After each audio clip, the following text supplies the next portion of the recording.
It's unfortunate that I'm back to my motherland, that's Kigusi County, where a serious offense was committed against my client, a lady who was in a relationship with another kissing man. They met over Facebook. A relationship ensued. Later it turned on to SOA, and allegations to the effect that the boyfriend traveled all the way from the US to come and physically assault my client. My client was poured and scalded with hot water. She was beaten.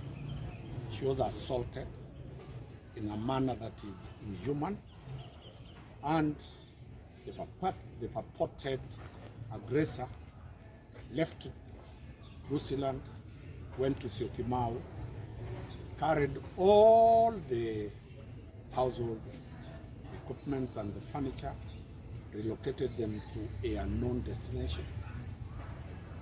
That person had also removed my client from the college she was in and purported to take her to a university. My client faced the biggest humiliation a human can face, being poured hot water on her face. Her trade is her face. For women, the face, the beauty of a woman is on the face. She's scalded. She might not get another husband or another lover. She was taken to hospital. Also, the mother-in-law, allegedly that is the mother of the aggressor, was also hurt. She was taken to hospital. The matter was reported to Moto police station, and that is where I start to be very concerned. And because the matter was of great public interest and great concern, it was transferred to the DCI office, Kisii. The DCI office took up the matter, but they had not taken actions until when I was instructed I've come in. I've had a discussion with the DCI, I've had a discussion with the investigating officer, and this is what I have found out. One, the police could not go to take statements from the hospital because the two patients had to recover fast. My client was discharged towards the end of last week, and I can confirm that the police immediately after she left the hospital, she recorded a statement. Her P3 has been signed and completely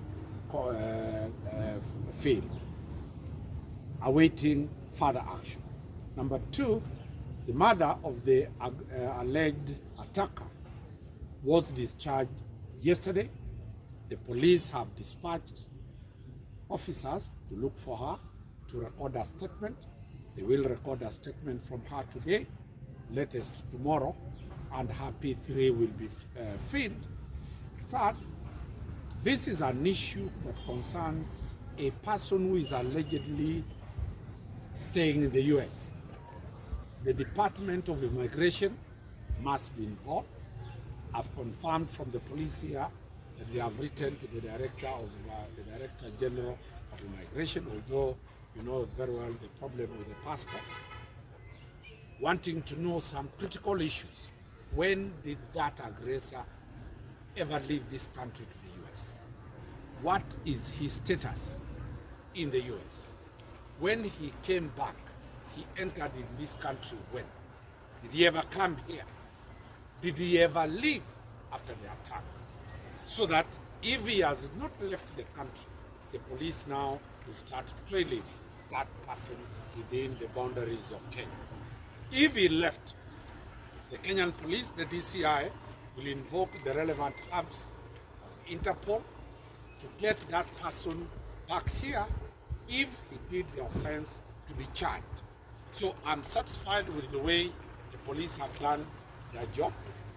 I'm satisfied with the professional manner the DCI has conducted this matter, so there is no cause of alarm.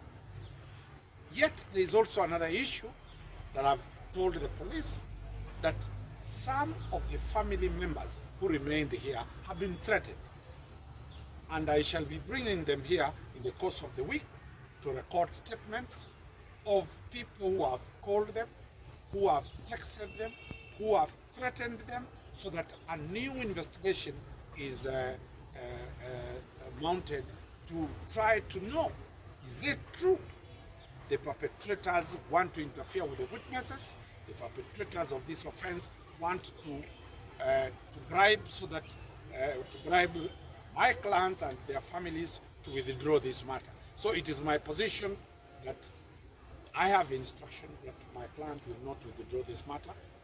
I have instructions to pursue, and for this time, I'll be acting together with the police. We shall be from one side to ensure that justice is done, and I'll keep the members of the Fourth Estate every other week the progress of this matter. We expect that the file by the end of this week, by the end of next week, shall be complete. Then the file shall be forwarded to the Director of Public Prosecution, who are, after making a decision whether to charge or not to charge, we shall then move according to the position of the Director of Public Prosecution. But for now, I wish to thank the members of the Fourth Estate